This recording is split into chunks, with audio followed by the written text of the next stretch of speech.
भद्रं कर्णेभिः शृणुयामदेवाः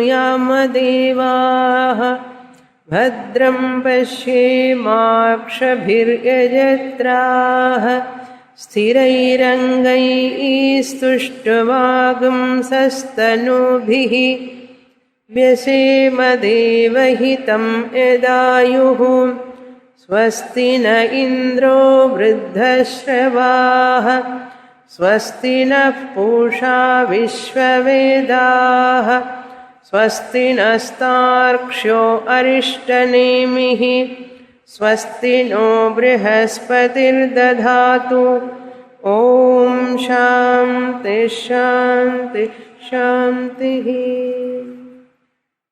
नोट 10వ పేజీ 1వ కారిక అద్వైత ప్రకరణం.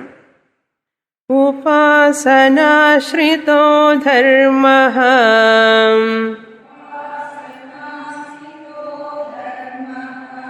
జాతే బ్రహ్మణి వర్తతే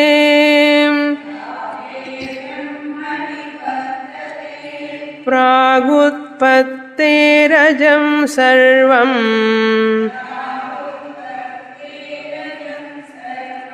తేనాసౌ కృపణః స్మృతః.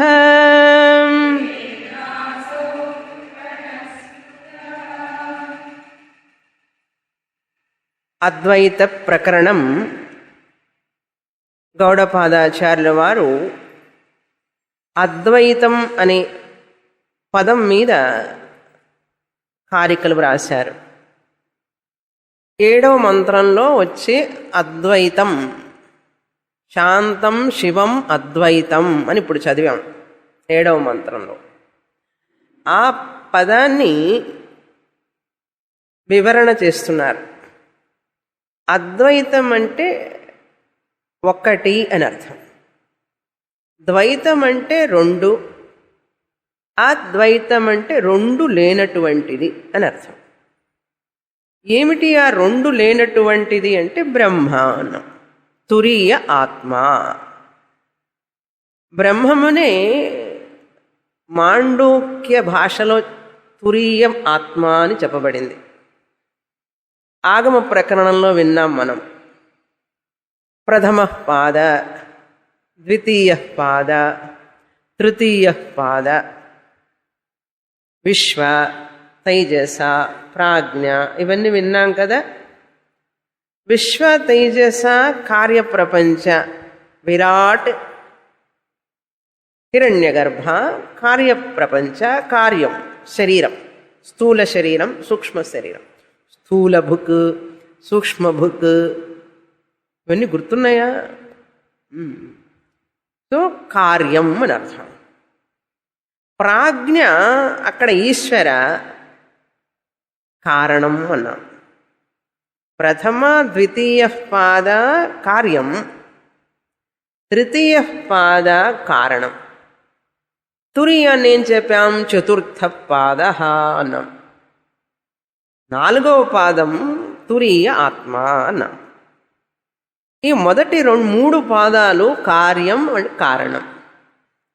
ఈ తురీయ ఆత్మ కార్యకారణ విలక్షణం అన్నాం. అద్వైతం బ్రహ్మ కార్యకారణ విలక్షణ తురీయ ఆత్మ అని అర్థం. అద్వైతం బ్రహ్మ కార్యకారణ విలక్షణ తురీయ ఆత్మ. ఇది the subject matter of Mandukya. మాండుక్యంలో చెప్పబడిన విషయం ఇదండి. అందుకని ప్రథమ ద్వితీయ తృతీయ పాదత్రయం మొత్తం కలిపితే ద్వైతం అన్నాం. నామరూపాలు అవ్యక్తంగా ఉంటాయి ప్రాజ్ఞలో, నామరూపాలు సూక్ష్మంగా స్థూలంగా ఉంటాయి విశ్వ తైజసలో. విశ్వ తైజస్ అంటే జాగ్రత్త, స్వప్నం, విశ్వ తైజస. నామరూపాలు స్థూలంగా ఉన్నాయి. ఇప్పుడు కలలోకి పోతే నామరూపాలు సూక్ష్మంగా ఉంటాయి. నిద్రలోకి పోతే నామరూపాలు అవ్యక్తంగా ఉంటాయి, కనపడకుండా తెలియకుండా బీజ రూపంలో ఉంటాయి. కనుక ఈ నామరూపాలన్నీ బీజ రూపంలో ఉండే అవస్థ నామరూపాలన్నీ సూక్ష్మంగా ఉండే స్వప్నావస్థ, నామరూపాలన్నీ స్థూలంగా ఉండే జాగ్రత్త అవస్థ, ఇవన్నీ కూడా 3 అవస్థలు. ఈ 3 అవస్థలు స్థూల సూక్ష్మ కారణ శరీరాలు. వీటికి ద్వైతం అని పేరు. ద్వైతం అంటే అనేక విధాలుగా, ద్విధా అంటే 2 లేక 3గా కనపడేది, 2కి ఆ పైన. ద్వైతం అంటే ద్విలో నుంచి వచ్చింది ద్వైతం, 2 ఆ పైన, 2 ఆ పైన ఉంటే ద్వైతం, 2 ఆ పైన ఉంటే ద్వైతం. ఆ ద్వైతం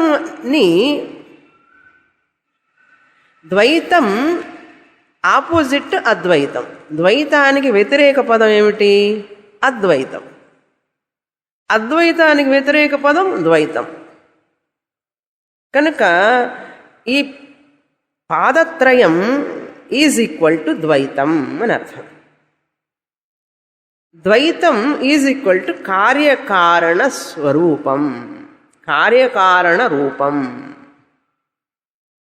నామరూపం, అనాత్మ, మిథ్యా అని అర్థం. ద్వైతం పాదత్రయం ద్వైతంతో సమానం. ద్వైతం కార్యకారణ రూపం. కార్యకారణ రూపం అంటే నామరూపం, నామరూపం అంటే ఈ జగత్. ద్వైతం కానటువంటిది, పాదత్రయం కానటువంటిది తురియ ఆత్మ. ఇటువైపు మీరు పాదత్రయం, ద్వైతం, కార్యకారణ రూపం, నామరూప ప్రపంచం, జగత్ అని రాసుకుంటే దానికి ఆపోజిట్ టోటల్గా ఇంకా 2 పాయింట్లు ఉన్నాయి. కార్యకారణం సవికారం, ద్వైతం సవికారం, మారుతూ ఉంటుంది. సగుణం, దీనికి గుణాలున్నాయి, లక్షణాలున్నాయి. అద్వైతం 4వ పాదం, 4వ పాదం అద్వైతం, తురీయ ఆత్మ. 4వ పాదం, 3 పాదాలు ఇటు చెప్పాం, కార్యకారణం రూపం ద్వైతం అని చెప్పాం. ఈ 3 పాదాలు కానటువంటిది మరొక పాదం ఉంది, అది ఇటువైపు రాసుకోవాలి. Opposite, quite opposite. మనం తెలుగులో చెప్పాలంటే నక్కకి నాగలోకానికి ఎంత దూరం ఉంటుంది అట్లనమాట. తురీయ ఆత్మ అంటే 4వ పాద ఈజ్ ఈక్వల్ టు తురీయ ఆత్మ. తురీయ ఆత్మ ఈజ్ ఈక్వల్ టు అద్వైతం. అద్వైతం ఈజ్ ఈక్వల్ టు కార్యకారణ విలక్షణం. కార్యకారణ విలక్షణం ఈజ్ ఈక్వల్ టు నామరూపరహితం. నామరూపరహితం ఈజ్ ఈక్వల్ టు నిర్వికారం. నిర్వికారం ఈజ్ ఈక్వల్ టు నిర్గుణం. ఇలా చెప్పుకుంటూనే పోవచ్చు. ఇప్పుడు ఈ మొదటి కారికలో మనం చదివిన ఉపాసనాశ్రితో ధర్మ, ఇందులో ఏం చెప్తున్నారంటే ఈ పాదత్రయం, ద్వైతం, నామరూప, సవికార అవన్నీ చెప్పబడినాయి. 2వ కారిక మనం చదవబోయేది 4వ పాద, తురీయ ఆత్మ, అద్వైతం, కార్యకారణ విలక్షణం. దాని గురించి చెప్పబోతున్నారు. ఈ ద్వైత పాదం కార్యకారణ రూపం, నామరూపం, దీని లక్షణం ఏమిటి చెప్తున్నారు చూడండి. ఉపాసనాశ్రిత ధర్మ. ధర్మ మీన్స్ జీవ, జీవుడు అంటే ధ్యానం చేసేవాడు ఉన్నారు కదా, ఈ ధ్యానం చేస్తూ ఉంటారు వాళ్ళు. ఎవరిని? దేవుణ్ణి, కృష్ణుణ్ణో రాముణ్ణో దేవినో ఉపాసన చేస్తూ ఉంటారు. ఎవరు? జీవులు. ధర్మ జీవుడు, ఉపాసనాశ్రిత, ఉపాసనని ఆశ్రయించి ఉన్నాడు. ఆ దేవుణ్ణి గనక ఉపాసన చేస్తే నాకు ఇది లభిస్తుంది, ఆరోగ్యం వస్తుంది, మా అబ్బాయికి ఆరోగ్యం, అమ్మాయికి ఆరోగ్యం, మా ఇంట్లో అన్నీ మంగళం జరుగుతాయి, అన్నీ మంచి జరుగుతాయి అని చెప్పి చేస్తున్నాం కదా. ఉపాసనాశ్రితా. చిన్నగానో పెద్దగానో ఏదో విధంగా చేస్తున్నారు అందరూ, వాళ్ళ భక్తిని చూపించుకుంటున్నారు. జాతే బ్రహ్మణి వర్తతే. ఈ ఉపాసనలన్నీ ఎప్పుడూ ఉంటాయి. ఎందులో ఉంటాయి అంటే ఆ మాయా సహితం బ్రహ్మ ఈశ్వరుడిగా రూపం తీసుకున్నప్పుడే ఇవన్నీ. ఈశ్వరుడు అంటే ఎవరు? దేవుడు. ఆ దేవుడే ఎంతమంది ఉన్నారు మనకు దేవుళ్ళు? 33 కోట్లు ఉన్నారు. ఏమండి, ఒకళ్ళు కాదు, ఇద్దరు కాదు. ఇదేనా సూపర్ మార్కెటే? హిందూయిజం సూపర్ మార్కెటే. సూపర్ మార్కెట్లో దొరికినట్టుగా దొరుకుతుంటారు దేవుళ్ళు. ఈ యొక్క 33 కోట్ల దేవతలు ఒకే దేవుడు. ఒక దేవుడికి అన్ని రకాల పేర్లు. ఆ దేవతలందరూ కూడా ఎవరంటే ఈశ్వరుడి రూపాలే. ఈశ్వరుడు అంటే పార్వతీ పరమేశ్వరుడా? ఈశ్వరుడు అంటే మన భాషలో దేవుడు అని అర్థం. మామూలుగా ఈశ్వరుడు అంటే వెంకటేశ్వర స్వామి లేకపోతే శివుడు అనుకుంటారు. మనం వేదాంతంలో ఈశ్వరుడు అన్నాము అంటే ఆ ఈశ్వరుడు దేవుడు అని అర్థం, భగవంతుడు. ఈ భగవంతుడి రూపం ఏమిటి అసలు? శాస్త్రం చెప్పింది. మనం 7వ అధ్యాయంలో 9వ అధ్యాయం చదివాం భగవద్గీతలో. అపరా ప్రకృతి పరా ప్రకృతి మాయా సహితం బ్రహ్మ ఈశ్వర. శ్రీకృష్ణుడికి జన్మ ఉన్నది, అవతారాలన్నిటికీ జన్మ ఉంది, రాముల వారికి జన్మ ఉన్నది. భగవంతుడికి అన్ని రూపాలు రాగానే ఆయనకి ఉత్పత్తి ఉన్నది, జన్మ ఉన్నది. దేవి ఫలానప్పుడు ఉద్భవించింది. ఆ పార్వతీ శక్తి అంబిక ఎప్పుడు ఉద్భవించింది అంటే బ్రహ్మ విష్ణు మహేశ్వరుల శక్తిని ఒక చోట పెట్టంగానే ఆవిడ ఉద్భవించింది అన్నారు. ఉద్భవించిందా? జాతే అన్నారు. జాతే అంటే జన్మ ఉన్నది. ఇప్పుడు మీరు ఉపాసించే ఉపాసనా దేవతలకి జన్మ ఉన్నది. జాతే బ్రహ్మణి వర్తతే. జాతే బ్రహ్మణి అంటే వీళ్ళందరూ ఉపాసన చేసేవారందరూ కూడా ఆ ఉపాసనా దేవతని ఆశ్రయించి ఉన్నారు. బ్రహ్మణి వర్తతే. ఆ బ్రహ్మము ఉపాస్య దేవత అని అర్థం. బ్రహ్మం అంటే ఇక్కడ జాతే బ్రహ్మణి అంటే ఉపాస్య దేవత. ఉపాస్య దేవత. ఉపాసనాశ్రిత అంటే ఉపాసన అనే కర్మలో, ఆ కర్మ యందు, ఆ కర్మ చేయడంలో. వర్తతే. ఉదయం పూజ, సాయంత్రం పూజ, గుళ్ళల్లో పూజ, ఇక్కడ పూజ, అక్కడ పూజ. ఎన్ని పూజలో మనకు ప్రతి రోజు పూజే. ప్రతి నెల ఏదో ఒకటి వస్తూనే ఉంటుంది. వరలక్ష్మి నోము వస్తున్నది, దాని తర్వాత మళ్ళీ వినాయక చవితి, దాని తర్వాత మళ్ళీ దీపావళి, దాని తర్వాత మళ్ళీ కృష్ణ జయంతి. ఒకటే రెండా అండి?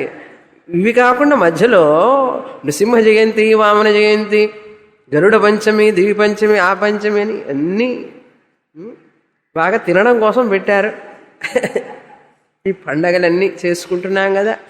సరే, అయితే ఏమిటండి అన్నారు? వర్తతే అన్నారు. ఈ ఉపాసన చేసేవారందరూ ఉపాస్య దేవతలను ఆశ్రయించి ఆ ఉపాసనా కర్మలు చేస్తూ ఉన్నారు.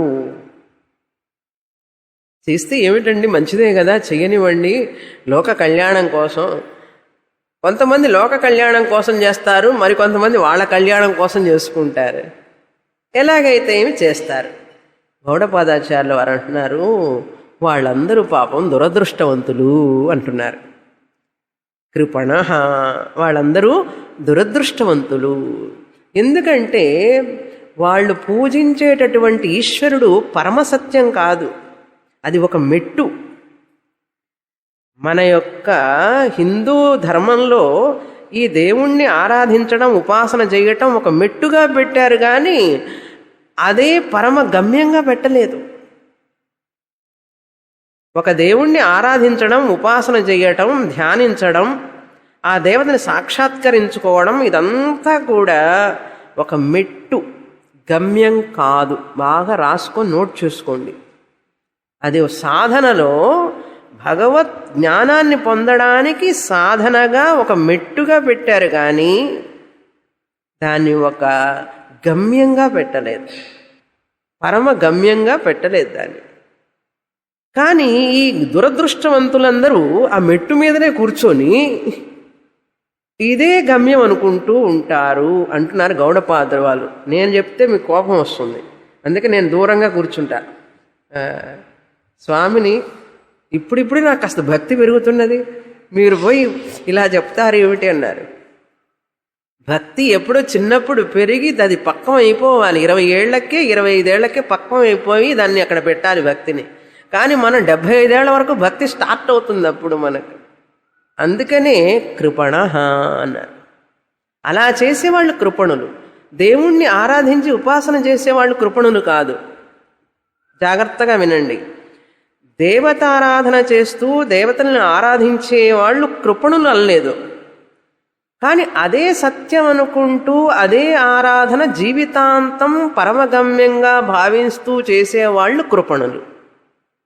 ఇది మీరు సరిగ్గా అర్థం చేసుకోలేకపోతే బయటికి వెళ్ళి మీరు ఏదో ప్రచారం చేస్తారు. నాకు భయం. స్వామిని చెప్పారు, దేవుడు పూజ వద్దన్నారు, అది చేసేవాళ్ళంతా దురదృష్టవంతులు అన్నారు అని చెప్పకూడదు. అది సాధనగా కొంతకాలం చెయ్యమని మన ధర్మమే చెప్పింది. కానీ ఎవరు కృపణులని చెప్తున్నారు గౌడపాదుల వారు?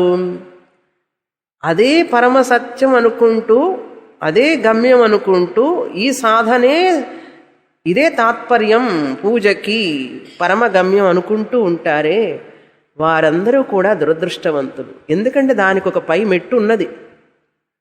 ఆ దేవుడికి రూపం లేదు అస్సలు. ఆ రూపం లేనటువంటి భగవంతుడిని నువ్వు తెలుసుకోవడం కోసం ఈ రూపాన్ని నీకు ఇచ్చారు ఆలంబనంగా. అది నువ్వు తెలుసుకోవడానికి ప్రయత్నం చేయాలి. ఆ 2వ లైన్ చూడండి. ప్రాగుత్పత్తేరజం సర్వం ఉత్పత్తేహే ప్రాక్. అంటే ఈ భగవంతుణ్ణి నువ్వు ఉపాసన చేస్తున్న భగవంతుణ్ణి ఏ రూపంలో ఉపాసన చేస్తున్నావో ఆ దేవుడు శ్రీకృష్ణుడినే ఉపాసన చేస్తున్నావే అనుకో. ఆ శ్రీకృష్ణుడు దేవకి వసుదేవుడి గర్భంలో పుట్టక ముందు ఆయన ప్రాక్ అంటే ముందు, ఆయన జన్మ లేనివాడే కదా, జన్మ లేకుండానే ఉన్నాడు కదా. అప్పుడు ఆయన ఎక్కడున్నాడండి? దేవకి వసుదేవ గర్భంలోకి రాకముందు ఎక్కడున్నాడు ఆయన? ఆలోచించాం మనం. మురుకు చీడ తినటానికి కృష్ణుడు దేవకి వసుదేవుడి గర్భంలోకి రాకముందు, అంటే దేవకి గర్భంలోకి రాకముందు, వసుదేవుడి పుత్రుడిగా జన్మించకముందు ప్రాక్ ఉత్పత్తేహే అజం, జన్మ లేదు ఆయనకి. జన్మ లేనటువంటి ఆ పరమాత్ముడు జన్మ తీసుకున్నాడు. అర్థమైందా? ప్రాగ్ ఉత్పత్తేహే అజం అంటే ఆయనకి జన్మ లేదు. ఆయన అసలు స్వరూపం ఏమిటి? ఆత్మ. అజం అంటే ఆత్మ. సంస్కృతంలో అజహ అంటే మేకపిల్ల, గోట్. ఇక్కడ అజం అంటే జన్మ లేకపోవటం. న జాయతే. కృష్ణుడు కృష్ణుడిగా పుట్టడానికి ముందు ఉన్నాడా లేదా? భగవంతుడు ఉన్నాడు. ఎటువంటి రూపం? జన్మ లేనటువంటి ఆత్మరూపంగా ఉన్నాడు. అజం. అటువంటి అజం సర్వం, అన్ని రూపాలు అంతే. ఏ రూపం ఎవరు ఉపాసించినా కూడా వాళ్ళందరూ కూడా ఆ రూపాలని ఆ సమయాల్లో వాళ్ళ ఆవాహనం చేశారు. అంతేకాని అసలు భగవంతుడికి జన్మ అనేది లేదు. తేన అసౌ కృపణ. వీడేమనుకుంటున్నాడు? ఉపాసన చేసేవాడు ఈ కృష్ణుడే పరమసత్యం, ఈ రాముడే పరమసత్యం, నేను పూజించే దేవత శంఖు చక్ర గద, ఆవిడ ఎన్ని చేతులు? అష్టభుజాదేవి. ఈ వరలక్ష్మి, వీళ్ళందరూ సత్యం అనుకుంటారు. ఆ నామరూపాలు ఇచ్చాము ఆరాధన కోసం అనే సంగతి తెలుసుకొని చెయ్యాలి. అర్థమైందా? ఎలాగైతే పసుపు ముద్ద చేసి ఎవరిని ఆవాహనం చేస్తారు? వినాయకుడిని. ఏమండి, పసుపు ముద్ద ఏమిటి, వినాయకుడు ఏమిటి? నేను అనుకుంటాను అంతే, అది వినాయకుడు, ఇది అంతే. కృష్ణుడు, ఆ రూపంలో నేను భగవంతుణ్ణి కృష్ణుడుగా అనుకుంటాను. ఈ పసుపు ముద్ద వినాయకుడు అవుతాడా? నిజంగా ఆయనకు పొట్టుంది, ఇది పొట్టలేదు కదా. అట్లా చూస్తే కాకపోయినప్పటికీ కూడా తమలపాకు మీద పెట్టి వినాయకుడనే భావించి కుంకుమ పెడతాం. భావన అర్థమైందా? నాకు తెలుసండి పసుపు వినాయకుడు ఎట్లవుతాడు, నేను పసుపు ముద్దని వినాయకుడిగా భావించాను. భావన. అదేవిధంగా ఆ జన్మ లేనటువంటి ఆ పరమాత్మని జన్మించినట్లుగా భావించి నా కొరకు పూజ కోసం నేను ఆవాహనం చేశాను. ఒకవేళ ఆయన జన్మించినప్పటికీ కూడా ఆ జన్మ అనేటువంటిది ఆయన సత్యస్వరూపం కాదు, అసలు ఆయన జన్మ లేనటువంటి వాడు. ఆయనకి జన్మ ఉంది, అదే సత్యం. ఆయన శపిస్తాడు, ఆయన మనల్ని కళ్ళల్లో ఏదో వేస్తారు చూసారా, నువ్వు గనక తప్పు చేస్తే కళ్ళల్లో కారప్పొడి వేస్తాడు దేవుడు అని అన్నాడు. దేవుడు నిన్ను శపిస్తాడట. దేవుడు నిన్ను శపించి నిన్ను నరకానికి పంపిస్తాడు దేవుడు.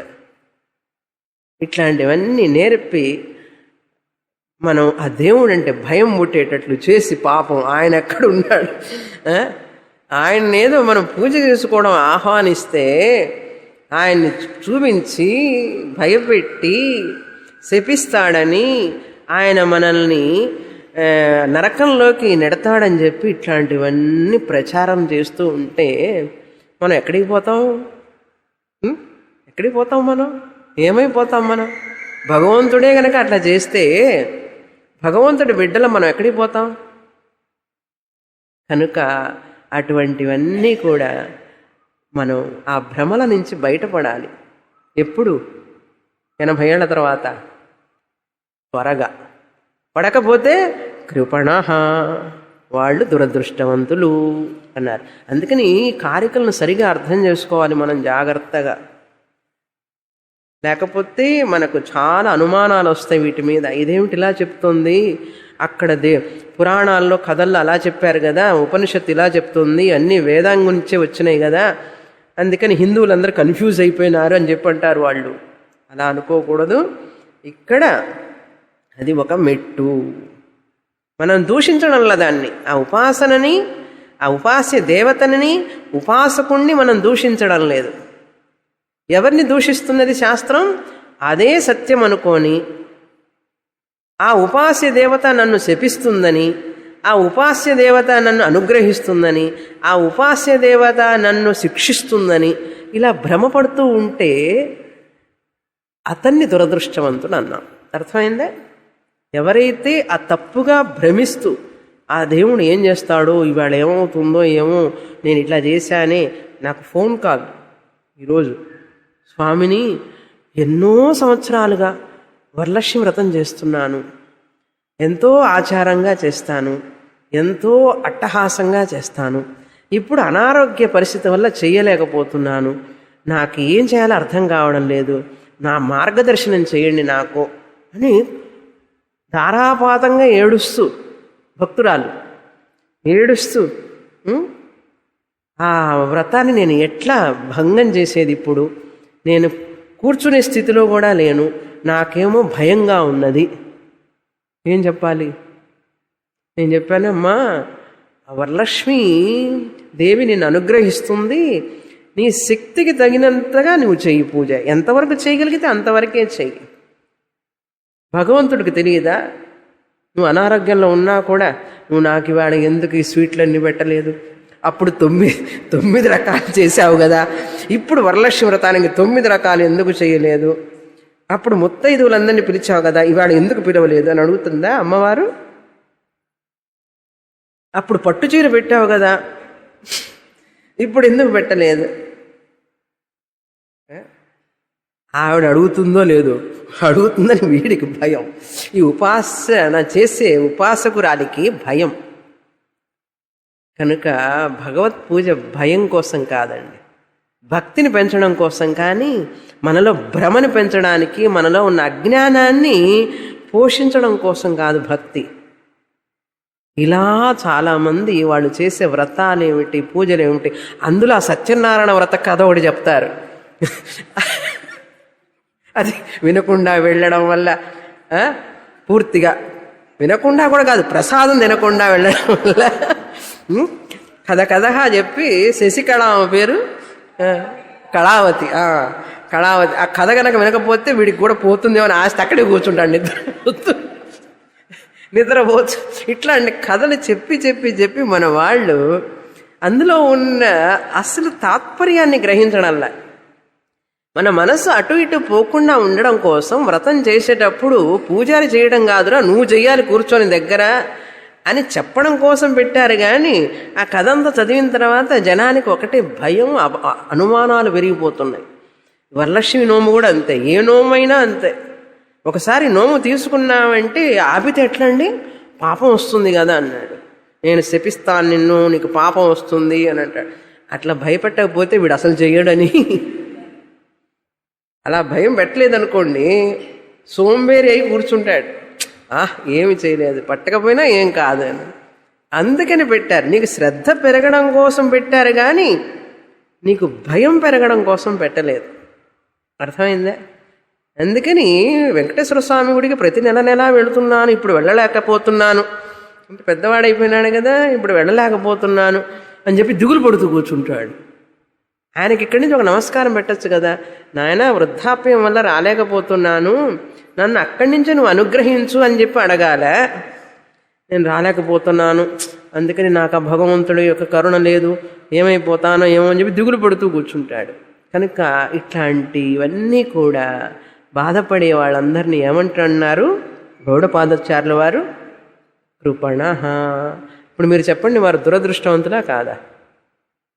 భగవంతుణ్ణి ఈ విధంగా ఆరాధిస్తూ భయపడుతూ దిగులు పడుతూ ఏమంటాడో భగవంతుడు, ఏమనుకుంటాడో అని అనుకునేవాడు దురదృష్టవంతుడా అదృష్టవంతుడా? దురదృష్టవంతుడు. భగవంతుడు శపించడు, భగవంతుడు మనల్ని నిందించడు. భగవంతుడు కూడా శపించి నిందించేవాడైతే మన ఇంట్లో వాళ్ళలాగా ఇంకా ఆయనేం భగవంతుడండి? ఆయన శపిస్తున్నాడని నీకెట్లా తెలుసు? లేదండి కాళ్ళు ముళ్ళు గుచ్చుకుందిట. ముళ్ళు గుచ్చుకుందంటే శపిస్తాడు ఆయన. కంట్లో నలుసు పడిందండి ఇవాళ. ఏమైందండి? పొద్దున ప్రసాదం సరిగ్గా నైవేద్యం పెట్టలేదన్న, కంట్లో నలుసు పడితే దానికి కనెక్షన్ ఒకటా రెండా అండి? ఇట్లా కనెక్షన్లు పెట్టి పెట్టి పెట్టి పెట్టి జనం కంట్లో నలుసుపడినా కాళ్ళలో ముళ్ళు గుచ్చుకున్నా పాపం ఆయనకేం పని లేదు. ఇంకా నీకు ముళ్ళు గుచ్చుకోవడానికి కంట్లో నలుసు పట్టడానికి ఆయన వినాయకుడికి పూజ చేయాలని చెప్పిందిట వాళ్ళమ్మ. వీడు చేయకుండా వెళ్ళాట. వెళ్ళంగానే ఆ దోవలో ఏదో టైర్ పంచర్. వీళ్ళమ్మ చెబుతుంది, చెప్పానా నేను, నువ్వు వినాయకుడి పూజ చేయకుండా వెళ్ళావు, టైర్ పంచర్ అయింది. ఇట్లాంటివన్నీ నేర్పితే వీళ్ళు కృపణులు కాక ఏమవుతారండి? దురదృష్టవంతులా అదృష్టవంతులా? మనం దేవుడి మీద నిజంగా గౌరవాన్ని పెంచడం లేదు పిల్లల్లో, దేవుడి మీద భక్తి పెంచడం లేదు, దేవుడి మీద భయాన్ని కల్పించి మనం ఆ భయం వల్ల వాళ్ళకి దేవుడి మీద ద్వేషాన్ని కలిగిస్తున్నాం మనం. చూసారా? ఈ పిచ్చి నమ్మకాలు అపనమ్మకాల వల్ల పిల్లల్లో, వాళ్ళు ఎదుగుతున్న పిల్లల్లో భగవంతుడి మీద భక్తిని కలిగించకపోగా భయం కల్పించి భగవంతుడి మీద భక్తి లేకుండా చేస్తున్నాం మనం. ఇదంతా మన సొంత తెలివితేటలు. కనుక భగవంతుడికి మేలు చేస్తున్నామా కీడు చేస్తున్నామా? మనం కీడు చేస్తున్నాం, భగవంతుడికి మేలు చేయడం లేదు. పిల్లల్లో ఎప్పుడు భగవంతుడి మీద భయాన్ని కలిగించకూడదు ఎప్పటికీ కూడా. నువ్వు ఇలా చేయకపోతే నిన్ను భగవంతుడు కూడా క్షమించడు అని చెప్తే నువ్వెవరు చెప్పడానికి అసలు?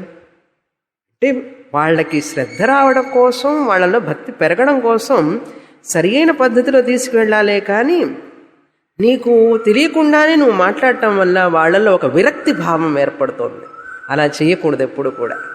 భగవంతుడి మీద మనం ఎప్పుడు కూడా ఎవరిలో కూడా ఒక దురుద్దేశం కానీ అపనమ్మకం కానీ కలిగించకుండా ఉండాలి అంటే మనం సరిగ్గా మాట్లాడటం నేర్చుకోవాలి. భగవంతుడి మీద భయం కలిగించవద్దు పిల్లల్లో, భగవంతుడి మీద భక్తి కలిగించండి. కనుక మీరు కూడా భగవంతుడు అంటే భయపడొద్దు, భక్తిని పెంచుకోండి, కానీ భయం వద్దు. మనకు తెలియకుండానే చిన్నప్పటి నుంచి భయం మనకు భగవంతుడంటే. అట్లా భయపడే వాళ్ళందరూ కృపణ అన్నారు. అసలు ఆయనకు పాపం జన్మ లేదు, మన కోసం అని చెప్పి ఒక అవతారంగా మనకు కనపడి ఆయన మనల్ని రక్షించడం కోసం వచ్చాడే. కానీ అది నువ్వు తెలుసుకోకుండా అదే సత్యం అనుకుంటున్నావు. ప్రపంచం చూడండి ఎట్లా ఉందో, పక్కనే ఉంది గుడి చూడండి, ఆ జనం చూడండి, ఆ రష్ చూడండి. థర్స్డే వస్తే మీకు తెలుస్తుంది. రూపాలు మార్చి, ఆయన వేషాలు మార్చి, దేవుళ్ళ పేర్లు మార్చి, దేవుళ్ళనే మార్చి, ఇంట్లో గుళ్ళో పూజలు అన్నీ మార్చేసే రకాలున్నారు జనాలు. కనుక వీళ్ళందరిని ఏమంటారు? ఇది కావాలా నీకు, లేదా తురీయ ఆత్మ అద్వైతం బ్రహ్మ కార్యకారణ విలక్షణం భగవంతుడి అసలు స్వరూపం కావాలి. రెండవ కారిక మీ ఇష్టం, మీరు దేనికి ఓటేస్తారో. ఇప్పుడు అతో వక్ష్యామ్య కార్పణ్యం అజాతి సమతం గతం యథా న జాయతే కించిత్ జాయమానం సమంతతః.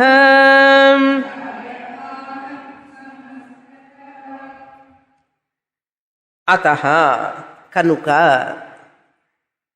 కనుక అంటే ఎందువల్ల?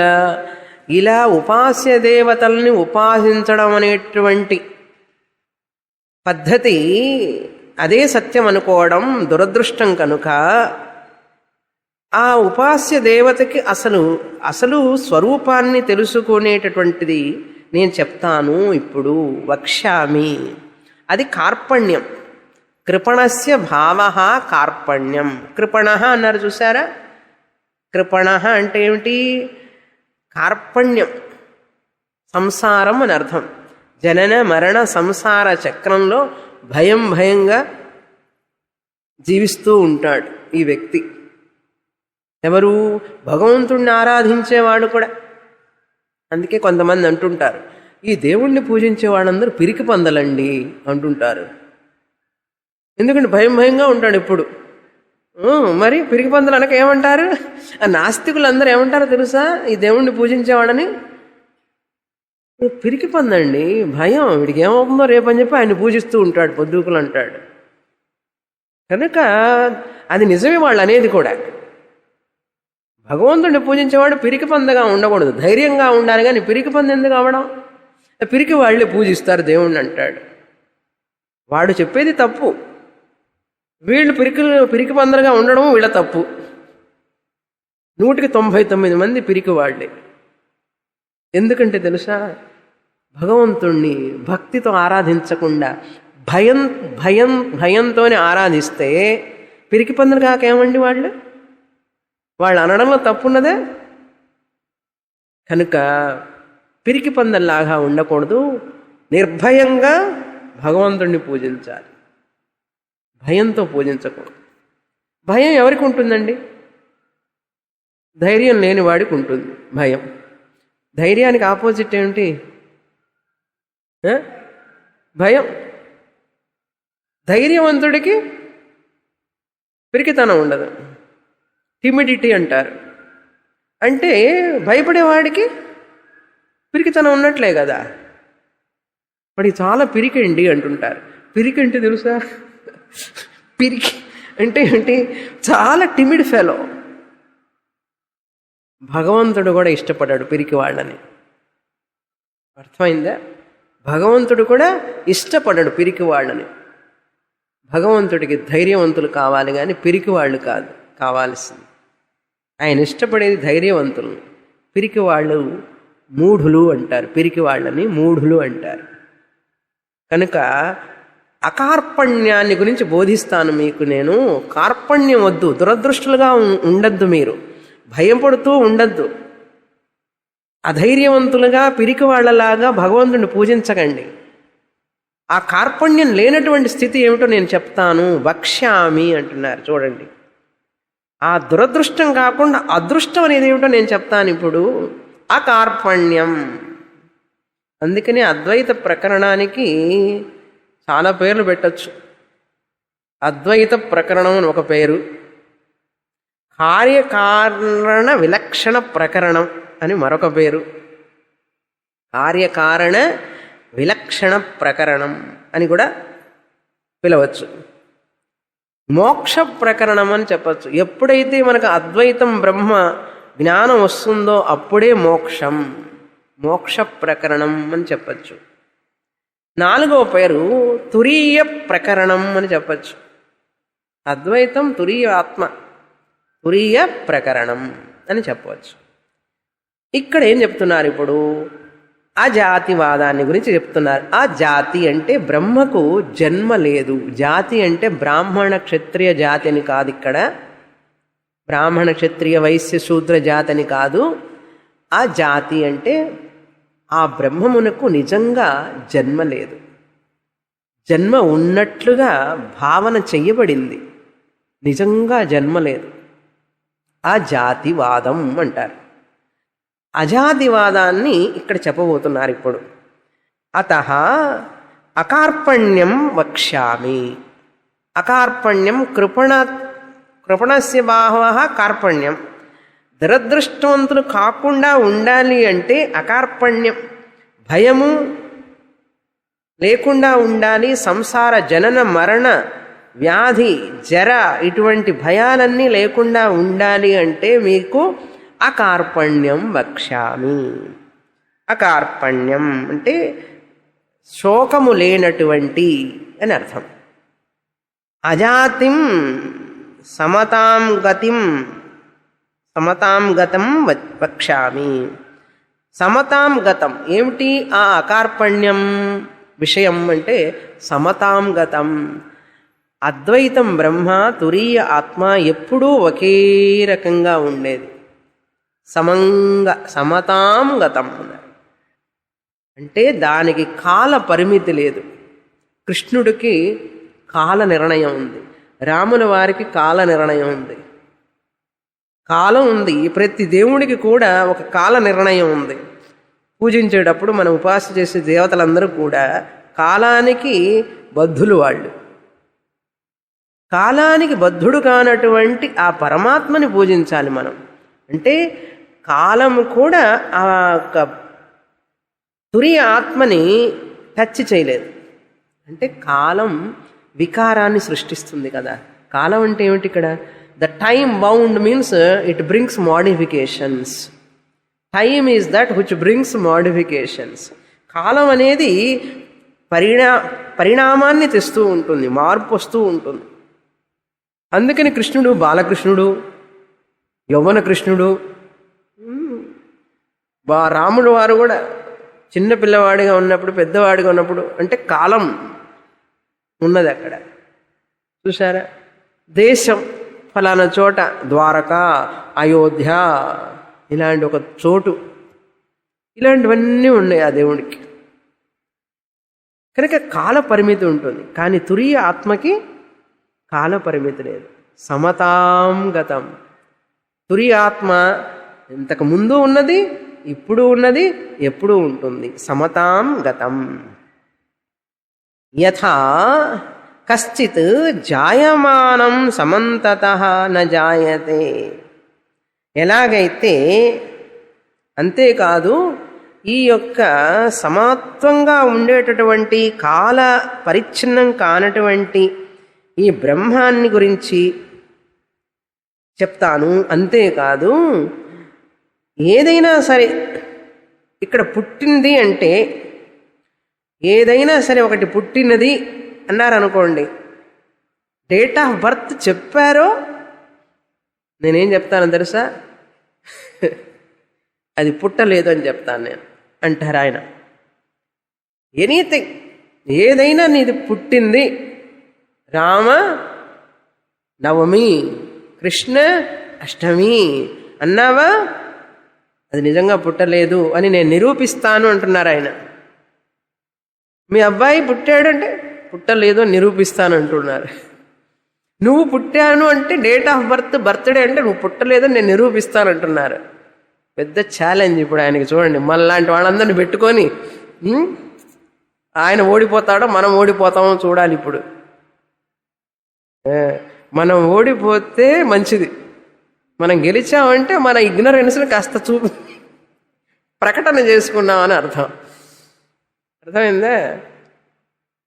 ఏం చెప్తున్నారు నెక్స్ట్ శ్లోకంలో? సమంతతః జాయమానం అంటే ఎక్కడ ఏది ఎప్పుడు, సమంతతః అంటే ఏ చోటైనా సరే ఏ కాలంలోనైనా సరే ఏదైనా ఉద్భవించింది అంటే మీరు అన్నారు అంటే అది నేను పుట్టలేదు అని చెప్పగలను అంటున్నారు ఆయన. నేను నిరూపిస్తానంటున్నారు. పుట్టుక అనేటువంటిది లేదు అంటున్నారు. ఎలా నిరూపిస్తారండి అంటారు. ఏమిటి ఈయనకేమైనా పెద్ద కొమ్ములు వచ్చినాయా ఏమిటి? ఇంతమంది పుడుతూ ఉంటే మెటర్నిటీ వార్డులో రోజు ఫోన్ కాల్సే కదా, అబ్బాయి పుట్టాడు అమ్మాయి పుట్టింది, అబ్బాయి పుట్టాడు అమ్మాయి పుట్టింది. ఇలాంటి ఫోన్ కాల్స్ వస్తుంటే ఇంతమంది జీవులు పుడుతూ ఉంటే మనుషులేనా అండి? పోనీ మిగతా వాళ్ళందరూ ఎన్ని జీవరాశులు వీళ్ళందరూ పుడుతూ ఉంటే ఏమిటి ఈయన పుట్టలేదంటాడు? ఈయన పెద్ద ఏదో కొత్తగా న్యూ ఇన్వెన్షనా అన్నారు. అది జ్ఞాని యొక్క ధైర్యం. ప్రపంచం మొత్తం వచ్చి ఒక చోట నిల్చున్నా కూడా ఇది సత్యం కాదని చెప్పగలిగే ధైర్యం ఉన్నవాడే ధైర్యవంతుడు. గుంపులో గోవింద చెప్పేవాడు ధైర్యవంతుడు కాదు. ఏమండి, అందరూ నడిచే బాటలో మనం నడవాలి అనేవాళ్ళు నాన్ థింకర్స్. అందరూ నడిచే బాటలో నడవడం కాదు, అందరూ నడిచే బాట సరి అయినదా కాదా అని తెలుసుకోవాలి ముందు, అప్పుడు నడవాలి. అర్థమైందా? కనుక నడవడం ప్రధానం కాదు, అది సరి అయిన బాట కాదా. గౌడపాదాచార్యులు వారు చెప్తున్నారు, శంకరాచార్యులు వారు చెప్తున్నారు, మన ఆచార్యులందరూ చెప్తున్నారు, వేదంలో చెప్పినదే పరమ సత్యం, ఏది నిజంగా జన్మించలేదు. నువ్వు జన్మించింది అనుకుంటున్నావు, నిజంగా జన్మించలేదు. ఎలాగండి? అది ఎలా ఒప్పుకోవడం? అది వెలక్కాయలాగా, వెలక్కాయ మింగుతారా? మింగలేం, గొంతుకు అడ్డం పడుతుంది. ఇప్పుడు ఈ గౌడపాదాచార్యుల వారి టీచింగ్ కూడా వెలక్కాయలాగా ఉంది. మింగుడు పడేది కనపట్టాలి, మింగుడు పడేదిలా కనపట్టాలి. అంత తేలిగ్గా పడదండి. దానికి మనం తయారు కావాలి, మనస్సును తయారు చేయాలి. ఎలా పడుతుంది? అది సత్యమైనప్పుడు, వారు చెప్పేది సత్యమైనప్పుడు అది నేను తెలుసుకోవడానికి ప్రయత్నం చేయాలి. అది కష్టమే, కానీ నాకున్నటువంటి పరిజ్ఞానం, ఇంతకు ముందున్నటువంటి జ్ఞానం, అజ్ఞానం అనండి, పరిజ్ఞానం అనండి, అజ్ఞానం లాంటి పరిజ్ఞానం అనండి, ఇవన్నీ పెట్టుకొని నేను ఆలోచిస్తున్నాను. అందువల్ల నాకు అది సత్యం అని అనిపించడంలా. ఆయన అంటున్నారు, నీకు అనిపించినా అనిపించకపోయినా ఇది పరమ సత్యం. నేను అది చెప్తాను ఎలా అని, విను. విన్న తర్వాత నువ్వు స్వాలో చేసుకుంటావో స్వాలో చేసుకోలేవో, మింగుడు పడుతుందో మింగుడు పడదో అది నీ ఇష్టం. నేను చెప్తాను అంటున్నారు. ఏమిటి చెప్తారు? ఉదాహరణ చెప్తున్నారు, ఒక ఉదాహరణతో చెప్తున్నారు. ఆకాశం, ఆకాశం ఉన్నది కదండి, చోటు, స్థలం. ఇక్కడ ఆకాశం అంటే పైకి చూడకండి, తెలుగులో ఆకాశం అంటే మనం పైకి చూస్తాం, మబ్బులు, స్కై. ఇక్కడ ఆకాశం అంటే చోటు, స్థలం. ఈ హాల్లో స్థలం ఉన్నది కదా, ఉన్నదా? ఉన్నదా లేదా? ఎలా తెలుసు మీకు? మీరు చూసారా? ఆకాశాన్ని చూశారు, స్థలాన్ని చూసారా అండి మీరు? చూడని స్థలాన్ని ఉన్నదని ఎలా చెప్పగలుగుతున్నారు? ఆలోచించండి. ఈ హాల్లో స్థలం ఉన్నదా లేదా అని అడిగితే ఉన్నదండి అన్నారు. నేను నా ప్రశ్నకి మీరు సమాధానం చెప్పారు. నేను అడుగుతున్నాను, ఏమండి మీరు ఉన్నది అన్న స్థలాన్ని మీరు చూసారా అని అడుగుతున్నా నేను. ఇప్పుడు మీరు సమాధానం చెప్పాలి. ఏం చెప్తారు? స్థలం చూడలేదండి. ఎందుకంటే మీరు స్థలం చూడలేరు కదా. ఎందుకని చూడలేరు? నేను అడుగుతా ప్రశ్న. హాల్లో స్థలం ఉందా అంటే ఉందన్నారు. నువ్వు చూసావా అంటే చూడలేదన్నారు. ఎందుకు చూడలేదు? ప్రశ్న. మీరు సమాధానం చెప్పాలి. ఏమంటే చూడడానికి దానికి రూపం లేదండి అని చెప్తారు కదా. స్థలానికి రూపం లేదు. రూపం లేకపోయినప్పటికీ కూడా ఇక్కడ నేను కూర్చోవడానికి చోటు ఉన్నది కాబట్టి, స్థలం ఉన్నది కాబట్టి నేను స్థలం ఉన్నది అని అంటారు. అవునా?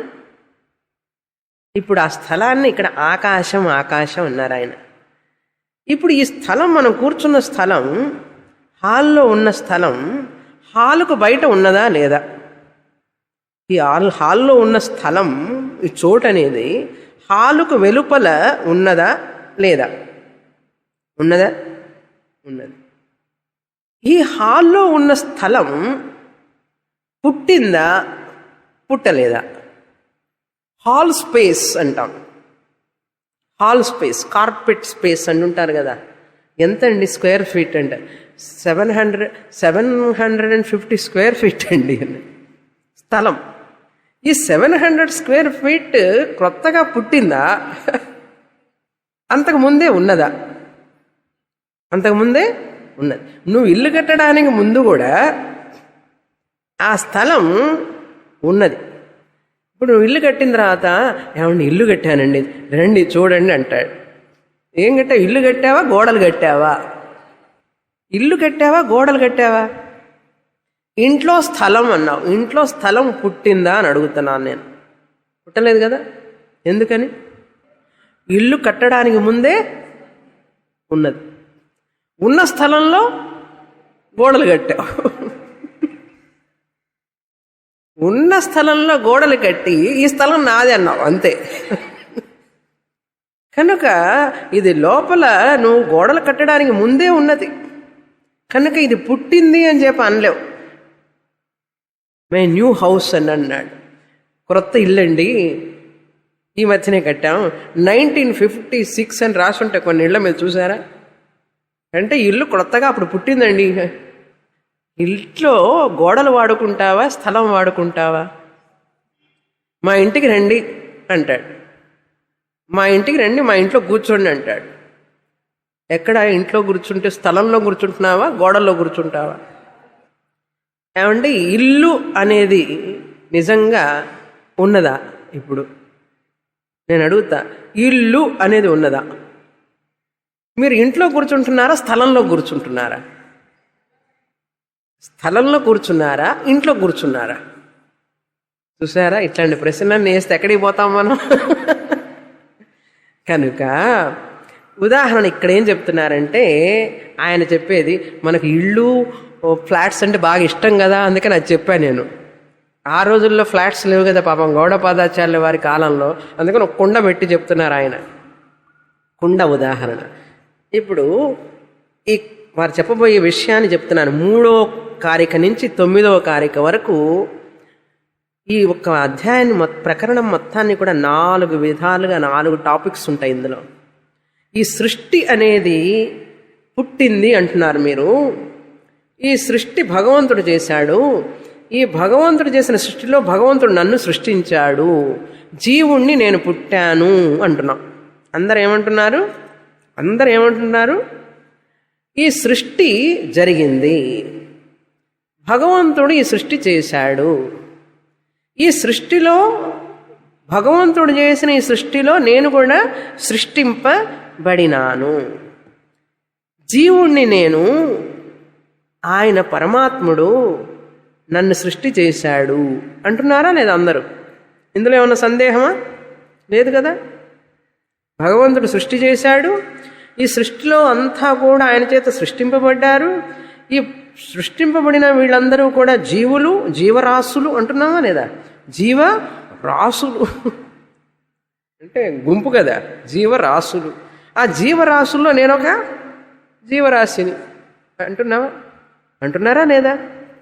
ఆయన అంటారు, సృష్టి లేదు, భగవంతుడు సృష్టి చెయ్యలేదు, నువ్వు జీవుడు సృష్టింపబడలేదు అంటున్నారు ఆయన. ఆయన ఏమంటారు?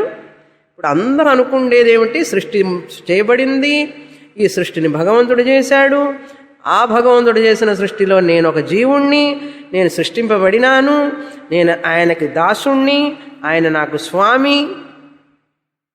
నేను చెప్పే మార్కులో ఏమన్నా అసత్యం ఉందా? లేదు కదా. అందరూ అనుకునే విషయం కదా నేను చెప్తున్నాను. ఆయన అంటారు, ఈ సృష్టి చేయబడలేదు, భగవంతుడు ఇది సృష్టిని చెయ్యలేదు, ఈ సృష్టిలో జీవులు కూడా సృష్టింపబడలేదు, నిజంగా సృష్టింపబడినారని చెప్పి నువ్వు అనుకుంటున్నావు అంటున్నారు ఆయన. ఈయనతో చాలా కష్టం గౌడపాదాచార్యుల వారితో. ఊరంతా ఒక రకం అయితే ఈయన ఒక రకం. మన తెలుగులో కూడా చెప్తూ ఉంటారు చూసారా, ఊరంతా ఒకవైపు పోతుంటే వీడు ఒకవైపు పోతాడండి అంటారు కదా. అట్లాగే గౌడపాదాచార్యుల వారు జనమంతా ఒక రకంగా ఆలోచిస్తుంటే ఈయన ఒక రకంగా ఆలోచిస్తాడు. ఇప్పుడు మనం మధ్యలో నలిగిపోతున్నాం. ఏమిటి, ఊళ్ళో మన ఇళ్లలో ఊళ్ళో వాళ్ళు చెప్పేది వినాలే, గౌడపాదాచార్యుల వారు చెప్పేది వినాలే. ఆయన అంటున్నారు, అటంతా వినొచ్చావు కదా ఇప్పటి వరకు, నేను చెప్పేది కూడా విను, తర్వాత ఆలోచించుకో, అటువైపు పెడతావో ఇటువైపు పెడతావో అని చెప్తున్నారు. ఏమిటా 4 విషయాలంటే, యుక్తి ద్వారా ఈ జీవుడు పుట్టలేదు అని చెప్పి నిరూపిస్తానంటున్నారు. యుక్త్యా జీవ సృష్టి నిషేధ. యుక్తి ద్వారా, లాజికల్లీ యుక్త్యా జీవ సృష్టి నిషేధ. నిషేధ అంటే లేదు అని చెప్పడం. రెండవ టాపిక్, యుక్త్యా జగత్ సృష్టి నిషేధ. యుక్తి ద్వారా ఈ జగత్ అనేటువంటిది కూడా పుట్టలేదు అని నేను నిరూపిస్తానంటున్నారు. యుక్త్యా జగత్ సృష్టి నిషేధ, సృష్టి జరగలేదంటున్నారు. మూడవ టాపిక్ ఏంటి, శృత్యా, శృత్యా జీవ సృష్టి నిషేధ. శృతిలో కూడా చెప్పబడింది, దానికి ప్రమాణం నేను చూపిస్తానంటున్నారు. శృతి వేదంలో, శృత్యా శృతి ద్వారా, వేదము ద్వారా, ఉపనిషత్తు మంత్రముల ద్వారా జీవ సృష్టి నిషేధ, జీవుడు సృష్టింపబడలేదు అని చెప్పి నేను నిరూపిస్తాను. భక్ష్యామి అన్నారు కదా, అది నిరూపిస్తాను. మూడవ టాపిక్ అది. అంతేకాదు, శృత్య అదే వేదం ద్వారా ఈ జగత్ సృష్టింపబడలేదు అని చెప్పి నేను నిరూపిస్తాను. వేద ప్రమాణాన్ని నేను చూపిస్తాను అంటున్నారు. శృతి ప్రమాణాన్ని నేను చూపిస్తాను అని చెప్తున్నారు. ఆయన చెప్పడానికి ముందు ఇప్పుడు మనం మొదటి టాపిక్ 3 నుంచి 9 కారికల వరకు యుక్త్యా జీవ సృష్టి నిషేధ మనకే పెట్టారు ఎసరు ఫస్ట్. జగత్తు గురించి చెప్పచ్చు కదా ముందు, జీవుణ్ణి గురించి చెప్తున్నారు. యుక్త్యా జగత్ సృష్టి నిషేధ 3వ కారిక నుంచి 9వ కారిక వరకు మనం ఇప్పుడు మొదటి టాపిక్లో ప్రవేశించాం. ఏమంటారంటే ఆయన, నీవు జీవుడు గురించి తెలుసుకుండే ముందు ఈ కుండ గురించి తెలుసుకొని ఆయన అంటున్నారు. ఈ కుండలో చోటు ఉందండి. కుమ్మరివాడు కుండ చేయడానికి ముందు ఈ చోటు ఉన్నదా లేదా? ఉన్నదా? కుమ్మరివాడు ఈ చోటుని సృష్టి చేశాడా? చేయలేదుగా. కుండ సృష్టించాడు, కుండ మాత్రం చేశాడు. మీరు కుండను ఉపయోగిస్తున్నారా, కుండలో ఉన్న చోటును ఉపయోగిస్తున్నారా? కుండలో ఉన్న చోటు, స్థలాన్ని ఉపయోగిస్తున్నారు. ఈ కుండ గనక లేకపోతే, కుండ లేకపోతే ఈ చోటుని మనం ఉపయోగించుకోలేం. అవునా? పాలు ఇందులో పట్టి పెరుగు చేయాలి అనుకుంటే మీకు కుండ కావాలి. ఇప్పుడు ఈ కుండే లేదనుకోండి, పాలు ఎలా పడతారు, పాలు ఎలా కాకబెడతారు, పాలు ఎలా తోడేస్తారు, పెరుగు ఎట్లా అవుతుంది? కనుక కంటైనర్, కుండనేమంటాం? కంటైనర్. ఏం ఉపయోగిస్తున్నాం మనం? కంటెంట్. కంటెంట్ అంటే స్థలం. మనం ఉపయోగించేదేమో స్థలం, కుండలో ఉన్న స్థలం. కుండని కాదు ఉపయోగించేది మనం, కుండ లోపల ఉన్న స్థలం. కుండ లోపల ఉన్న స్థలాన్ని ఉపయోగిస్తున్నాం. ఇప్పుడు ఈ కుండ లోపల ఉన్న స్థలం పుట్టిందా? పుట్టలేదు. పాట్ స్పేస్ అని పేరు పెట్టాం. కుండలో ఉన్న స్థలం అని పేరు పెట్టాం, పాట్ స్పేస్ అని. దీనికి బయట స్థలం ఉన్నదా లేదా? ఉన్నది. దీన్ని ఏమంటాం? టోటల్ స్పేస్ అంటాం. మహాకాశ, మహాకాశ, ఘటాకాశ. ఈ యొక్క ఆకాశాన్ని ఏమంటామంటే ఘట అవచ్ఛిన్న ఆకాశ. The space enclosed in the pot. Space enclosed in the pot is called ఘట అవచ్ఛిన్న ఆకాశ. ఘట అవచ్ఛిన్న, అవచ్ఛిన్న అంటే ఎన్క్లోజ్డ్, ఎన్క్లోజ్డ్ స్పేస్. అవచ్ఛిన్న ఆకాశ, ఘటావచ్ఛిన్న ఆకాశ. ఈ ఘటావచ్ఛిన్న ఆకాశ ఘటం రావడానికి ముందు ఎలా ఉన్నది? మహాకాశంగా ఉన్నది, టోటల్ స్పేస్గా ఉన్నది కదా. టోటల్ స్పేస్గా ఉన్నది అంటే ఏమిటి? అంతటా ఉన్న స్థలం టోటల్ స్పేస్ అంటాం, మహాకాశం అంటాం. బయట కూడా ఉన్నది కదా, అంతటా ఉన్నది కదా. ఈ కుండ రాగానే ఆ మహాకాశానికి ఏం పేరు వచ్చేసింది? ఘటాకాశం వచ్చింది. ఈ కుండ రాగానే మట్టి ముద్ద కాస్త కుండ చేయంగానే పాపం ఆ మహాకాశానికి ఏం పేరు పెట్టాడు? ఘటాకాశ, పాట్ స్పేస్. ఈ షేప్ రాకముందు మహాకాశం, షేప్ రాగానే ఘటాకాశం. కుండ పుట్టిందా, చోటు పుట్టిందా? కుండ పుట్టింది. అర్థమైందా? ఆకాశం పుట్టలేదు. అట్లాగే ఇప్పుడు ఇది అర్థమైంది కదా. ఇంకా కుండ మర్చిపోండి. ఈ శరీరం ఒక కుండ లాంటిది, ఆకాశం లాంటిది తురీయ ఆత్మ. ఆకాశం లాంటిది తురీయ ఆత్మ, అంతటా వ్యాపించి ఉంది పరమాత్మ. తురీయ ఆత్మనే పరమాత్మ అంటాం. అంతటా వ్యాపించి ఉన్నాడు పరమాత్మ. అంతటా వ్యాపించి ఉన్న పరమాత్మలో ఈ కుండలాంటి శరీరం పుట్టగానే ఆయన ఈ శరీరంలో కూడా ఉంటాడా, ఉండడా? ఆ పరమాత్మ, మహాకాశం లాంటి పరమాత్మకి ఈ శరీరం అనే కుండ రాగానే ఏం పేరు వచ్చేసింది చెప్పండి? జీవాత్మ. పుట్టాడురా జీవుడు అన్నాడు. ఇప్పుడు ఈ ఆత్మ పుట్టిందా, శరీరం పుట్టిందా? శరీరం పుట్టింది. కంటైనర్ పుట్టిందండి, కంటెంట్ పుట్టలేదండి. జీవుడు పుట్టలేదు, శరీరం పుట్టింది. శరీరం పుడితే తురీయ ఆత్మ అయినటువంటి ఆ పరమాత్మకి జీవాత్మని పేరు పెట్టాం కదా. ఈ జీవాత్మ అనేవాడు పుట్టాడా? శరీర పుట్టుకని జీవాత్ముడికి ఆపాదించాం. చూసారా? శరీర పుట్టుకని ఆ చైతన్యం ఉంది కదా, అంతటా ఉన్న పరమాత్మ ఇక్కడ ఉండగానే ఆయన్నేమన్నాం? జీవాత్మ అన్నాం. ఏమంటున్నాం? జీవుడు పుట్టాడు అన్నాం. నిజంగా పుట్టాడా? ఎవరు పుట్టింది? శరీరం. జీవుడు పుట్టలేదు, జీవాత్మ పుట్టలేదు. ఈ జీవాత్మ దూరం అయిపోయినాడండి దేవుడికి. ఎందుకు దూరం అయినా మనందరం? ఏమండి, ఈ కొండల ఆకాశం మహాకాశానికి దూరం అయిందా? టోటల్ స్పేస్కి పాట్ స్పేస్ దూరం అయిపోయిందా? పాపం దూరం అయిందండి. మరి ఎందుకు మన అందరం ఆ పరమాత్మ నుంచి దూరం అయిపోయినావండి, మనకు అందుకే దిగులు చింతండి అని అంటారు. ఒరే, నువ్వు ఎట్లా దూరం అవుతావు? అసలు ఎలా దూరం అవుతావు? దూరం కాలేవు. ఇప్పుడు కూడా పరమాత్ముడే జీవాత్మ అని పేరు పెట్టాం. ఎలాగైతే అంతటా ఉన్న ఆకాశాన్ని నువ్వు ఉపయోగించుకోలేవు, ఈ కుండలో ఉన్నదాన్ని ఉపయోగించుకుంటాం.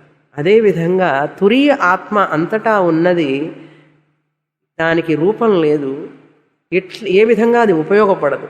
అందుకని ఈ కుండ అనే శరీరం కుండలాగే ఉంది, కుండలాంటి శరీరం. ఈ శరీరంలో లభించే జీవాత్మ పరమాత్ముడే జీవాత్మగా కనిపిస్తున్నాడు, అంతేగాని జీవాత్మగా పుట్టలేదు. ఇప్పుడు మీరు పుట్టారా అంటారా, పుట్టలేదంటారా? నా శరీరం పుట్టింది అని చెప్పండి. మీరు పుట్టలేదు, మీరు ఆత్మస్వరూపం, మీరు తురీయాత్మ కదా. ఇలా కనుక తెలుసుకుంటే మీరు జ్ఞానులు అవుతారు, తెలుసుకోకపోతే కృపణులు అవుతారు. కృపణులు అంటే ఏమిటి? దిగులు, సంసారం, బాధ. కనుక కుండ పగిలిపోతుంది. ఇప్పుడు జన్మ లేదని చెప్పాం. నాశ, ఈ పాట్ స్పేస్ కుండలో ఉన్న చోటు నశించిపోతుందా? కుండలో ఉన్న స్థలం నశించిపోతుందా? కుండ పగిలిందనుకోండి, పాపం కుండలో ఉన్న చోటు కూడా పగిలిపోయిందండి అంటారా? పగిలిపోదు. శరీరం నశిస్తుంది, కానీ లోపల ఉన్న జీవాత్ముడు నశించడు. ఎందుకంటే పుట్టలేదు కనుక. శరీరం పుట్టింది కనుక, కుండ లాంటి శరీరం పుట్టింది కనుక నశిస్తుంది. కుండలో ఉన్న ఆకాశం పుట్టలేదు కనుక నశించదు. ఈ శరీరం ఉన్న పరమాత్ముడే జీవాత్ముడిగా ఉన్న జీవాత్మ నశించదు. ఇప్పుడు నువ్వు జీవాత్మగా ఓటు వేస్తావా, ఈ కుండలాంటి శరీరం అనుకుంటావా? కుండలాంటి శరీరం నేనే అన్నావు అంటే మరణం ఉంటుంది. నీకు మరణం వద్దు, మరణ బాధ వద్దు అంటే నేను జీవాత్ముణ్ణి, మరణం లేని జీవాత్మని తెలుసుకోండి. ఇంటికి వెళ్ళి బాగా ధ్యానం చేయండి దీని మీద. పూర్ణమదః పూర్ణమిదం పూర్ణాత్ పూర్ణముదచ్యతే పూర్ణస్య పూర్ణమాదాయ పూర్ణమేవావశిష్యతే. ఓం శాంతి శాంతి శాంతి. హరి ఓం. శ్రీ గురుభ్యో నమః. హరి ఓం.